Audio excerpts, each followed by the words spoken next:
ನಮಸ್ಕಾರ ಸ್ನೇಹಿತರೆ, ಚಾನಲನ್ನು ಸಬ್ಸ್ಕ್ರೈಬ್ ಮಾಡಿಕೊಂಡು ವಿಡಿಯೋವನ್ನು ಪೂರ್ತಿ ನೋಡಿ, ಲೈಕ್ ಮಾಡಿ, ಶೇರ್ ಮಾಡಿ. ಈ ದಿನ ನಾನು ಸಿಂಹ ರಾಶಿಯಿಂದ ಕನ್ಯಾ ರಾಶಿಯವರೆಗಿನ ಮೇ ತಿಂಗಳ ಭವಿಷ್ಯವನ್ನು ಹೇಳ್ತಾ ಇದ್ದೇನೆ. ಕರ್ಕಾಟಕ ರಾಶಿಯವರಿಗೆ ಭಾಗ್ಯೋದಯದ ಕಾಲ ಬಂತು. ರಾಶಿಯಿಂದ 11ನೇ ಮನೆಯಲ್ಲಿ ಸ್ಥಿತವಾಗಿರ್ತಕ್ಕಂತಹ ಗುರು ಶುಕ್ರರು ಅತಿ ಉತ್ತಮವಾದಂತಹ ಫಲಗಳನ್ನೇ ಕೊಡ್ತಾ ಇದ್ದಾರೆ. ಕರ್ಕಾಟಕ ರಾಶಿಯವರಿಗೆ ಇಷ್ಟು ವರ್ಷಗಳ ಕಾಲ ಹಾಕಿದ ಕಣ್ಣೀರಿಗೆ ಒಂದು ಸರಿಯಾದಂತಹ ಫಲ ಸಿಗುವಂತಹ ಸಮಯ ಈಗ ನಿಮಗೆ ಪ್ರಾರಂಭ ಆಗಿದೆ. ನಿಮ್ಮನ್ನು ಅತ್ಯಂತ ದೂರೀಕರಿಸ್ಕೊಂಡಿದ್ದಂತಹ ಬಂಧು ಬಾಂಧವರಾಗಲಿ, ಒಡ ಹುಟ್ಟಿದವರಾಗಲಿ, ಸ್ನೇಹಿತರಾಗಲಿ ಎಲ್ಲರೂ ಸಹ ನಿಮ್ಮನ್ನು ಅತ್ಯಂತ ಆಧಾರದಿಂದ ಬರಮಾಡಿಕೊಳ್ತಕ್ಕಂತಹ ಕಾಲ ಬಂದಿದೆ. ಅಂದರೆ ನಾಳೆ ಬೆಳಗ್ಗೆನೇ ಅವರೆಲ್ಲ ಕರೆದು ನಮಗೆ ಅದರ ಉಪಚಾರ ಗೌರವಗಳನ್ನು ಕೊಡ್ತಾರೆ ಅಂತ ಅಲ್ಲ. ಮೇ ತಿಂಗಳ ನಂತರದಲ್ಲಿ ಹಂತ ಹಂತವಾಗಿ ನಿಮ್ಮ ಎಲ್ಲ ದುರದೃಷ್ಟವೂ ಹೋಗುತ್ತೆ, ಎಲ್ಲ ಸಂಕಷ್ಟಗಳು ಹೋಗುತ್ತೆ, ಎಲ್ಲ ಥರದ ಕಣ್ಣೀರಿಗೂ ಸಹ ಒಂದು ಪರಿಹಾರ ಸಿಗುತ್ತೆ. ಇದುವರೆಗೂ ನೀವು ಅನುಭವಿಸಿದಂತಹ ನರಕ ಯಾತನೆ ಹೋಗ್ಬಿಟ್ಟು ನೀವು ಸಂತೋಷವಾಗಿ ಇರುವಂತಹ ಕಾಲ ಪ್ರಾಪ್ತ ಆಗ್ತಾ ಇದೆ. ಉತ್ತಮ ಹಣಕಾಸು ಬರುತ್ತೆ. ಮಕ್ಕಳ ವಿಚಾರದಲ್ಲಿ ಅತಿ ಉತ್ತಮವಾದಂತಹ ಪ್ರಗತಿಯನ್ನು ಕಾಣ್ತೀರಾ. ದಾಂಪತ್ಯ ಜೀವನದಲ್ಲಿ ಅತ್ಯಂತ ಸುಖವನ್ನು ನೀವು ಹೊಂದ್ತೀರಾ ಹಾಗೂ ದಾಂಪತ್ಯದಲ್ಲಿ ಹೊಂದಾಣಿಕೆಯಿಂದ ಬರ್ತಕ್ಕಂಥ ಸಮಸ್ಯೆಯನ್ನು ಎದುರಿಸ್ತೀರಾ. ಆಸ್ತಿಪಾಸ್ತಿಗಳ ಖರೀದಿಯಲ್ಲಿಯೂ ಸಹ ಸ್ವಲ್ಪ ಎಚ್ಚರದಿಂದ ನಡೀಬೇಕಾದರೂ ಸಹ ನಿಮಗೆ ದಕ್ಕತಕ್ಕಂತಹ ಅವಕಾಶಗಳು ಬರುತ್ತೆ. ಸ್ವಲ್ಪ ಯೋಚನೆಯಿಂದ, ಜಾಣತನದಿಂದ ಕೆಲಸವನ್ನು ಮಾಡಿದರೆ ನಿಮಗೆ ಅತಿ ಉತ್ತಮವಾದ ಫಲವನ್ನೇ ಪಡಿತೀರ ಈ ವರ್ಷ. ನೀವು ಹಣಕಾಸಿನ ವ್ಯವಹಾರದಲ್ಲಿ ಸ್ವಲ್ಪ ಎಚ್ಚರಿಕೆಯಿಂದ ಇರಬೇಕು. ಆದರೂ ಸಹ ಅತಿ ಉತ್ತಮವಾದ ಫಲಗಳನ್ನು ನೀವು ಪಡ್ಕೊಳ್ತೀರ. ಯಾವ ಉದ್ಯೋಗ ಬೇಕಾದರೂ ಮಾಡಿ, ಅದು ನಿಮಗೆ ಕೈ ಹಿಡಿಯುತ್ತೆ. ಹೆಚ್ಚು ಪಶು ಪ್ರಾಣಿಗಳಿಂದ, ಪಕ್ಷಿಗಳಿಂದ ನಿಮಗೆ ಹೆಚ್ಚು ಲಾಭ ಬರುವಂತಹ ಸಮಯ ಇದಾಗಿರುತ್ತೆ.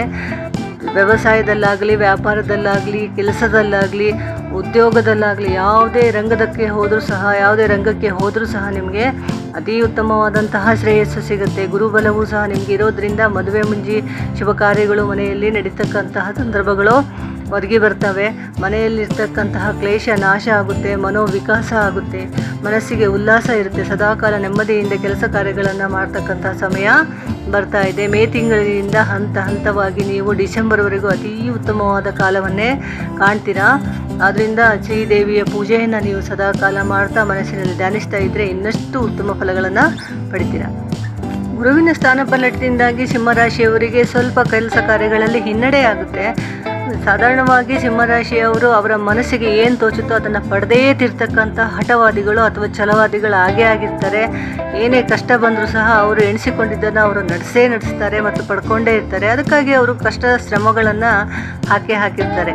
ಅದಕ್ಕೆ ಸರಿಯಾಗಿ ಇಷ್ಟು ವರ್ಷ ಅವರಿಗೆ ಅತಿ ಉತ್ತಮವಾದ ಫಲಗಳೇ ಸಿಗ್ತಾ ಬಂದಿದೆ. ಅಲ್ಲಲ್ಲಿ ಸ್ವಲ್ಪ ತೊಂದರೆಗಳಿರಬಹುದು, ಆದರೆ ಈ ಗುರುವು ಸ್ವಲ್ಪ ಕೆಡುಕನ್ನೇ ತರ್ತಾ ಇದ್ದಾನೆ. ಯಾವುದೇ ಕಾರ್ಯಕ್ಕೆ ಹೋದರೂ ಸಹ ಸ್ವಲ್ಪ ಕಷ್ಟವೇ ಅವ್ರಿಗೆ ಬರುತ್ತೆ, ಅಪಯಶಸ್ಸೇ ಬರುತ್ತೆ. ಬಂಧು ಮಿತ್ರರು, ಆಪ್ತೇಷ್ಟರು, ಒಡ ಹುಟ್ಟಿದವರು, ಸಹೋದ್ಯೋಗಿಗಳು, ಗೆಳೆಯರು ಎಲ್ಲರೂ ಸಹ ಒಂದು ರೀತಿ ಸೇಡಿನ ಮನೋಭಾವವನ್ನು ಹೊಂದತಕ್ಕಂತಹ ಕಾಲ ಇದು. ಇದರಿಂದ ಬಹಳ ಎಚ್ಚರವಾಗಿ ಇರಬೇಕು ಸಿಂಹರಾಶಿಯವರು. ಎಚ್ಚರಿಕೆಯ ನಡೆಯಂತೂ ಬಹಳ ಮುಖ್ಯವಾಗಿರುತ್ತೆ. ಇಷ್ಟು ವರ್ಷ ನಡೆದಿದ್ದು ಆಯಿತು, ಇನ್ನೂ ಹಾಗೆ ನಡೆಯುತ್ತೆ ಅನ್ನುವ ಭ್ರಮೆಯಿಂದ ಸ್ವಲ್ಪ ಹೊರಗಡೆ ಬಂದರೆ ಅತಿ ಉತ್ತಮವಾದ ಕಾಲ ಅಂತ ನೀವು ಅದನ್ನು ಪರಿವರ್ತನೆ ಮಾಡ್ಕೊಳ್ಬೋದು. ಯಾಕೆಂದರೆ ನೀವು ಛಲವಾದಿಗಳು. ಏನು ಬೇಕಂತ ನಿರೀಕ್ಷೆ ಮಾಡ್ತೀರ ಅದನ್ನು ಪಡಿತೀರ. ಆದ್ದರಿಂದ ಸ್ವಲ್ಪ ಸಮಾಧಾನದ ಚಿತ್ತರಾಗಿ ಶಾಂತತೆಯಿಂದ ಕೆಲಸ ಕಾರ್ಯಗಳನ್ನು ನಿರ್ವಹಿಸಬೇಕಾದ ಅಗತ್ಯ ಈಗ ಬಂದಿದೆ. ಇಲ್ಲ ಅಂತ ಹೇಳಿದರೆ ಇದರ ಪರಿಣಾಮಗಳು ದುಷ್ಪರಿಣಾಮಗಳಾಗಿ ಬದಲಾವಣೆ ಹೊಂದಿ ತೀವ್ರ ಸಂಕಷ್ಟಕ್ಕೆ ಒಳಗಾಗಬೇಕಾದಂತಹ ಪರಿಸ್ಥಿತಿಗಳು ಎದುರಾಗಬಹುದು.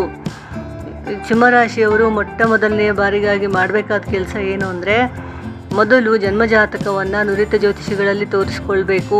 ಅಲ್ಲಿ ಸ್ಥಿತವಾಗಿರ್ತಕ್ಕಂತಹ ಗ್ರಹಗಳ ಆಧಾರದ ಮೇಲೆ ನಿಮಗೆ ಫಲಗಳು ಸಿಗ್ತಾ ಹೋಗ್ತವೆ. ಆದ್ದರಿಂದ ಅಲ್ಲಿ ಏನಾದರೂ ಸಹ ನೀಚ ಸ್ಥಾನದಲ್ಲಿ ಉತ್ತಮ ಗ್ರಹಗಳು ನೀಚ ಸ್ಥಾನದಲ್ಲಿ ಸ್ಥಿತವಾಗಿದ್ದು ಹೋದೇ ಆದರೆ ಕೊಡ್ತಕ್ಕಂತಹ ಫಲಗಳು ಸಹ ಅಶುಭವನ್ನೇ ತಂದುಕೊಡ್ತವೆ.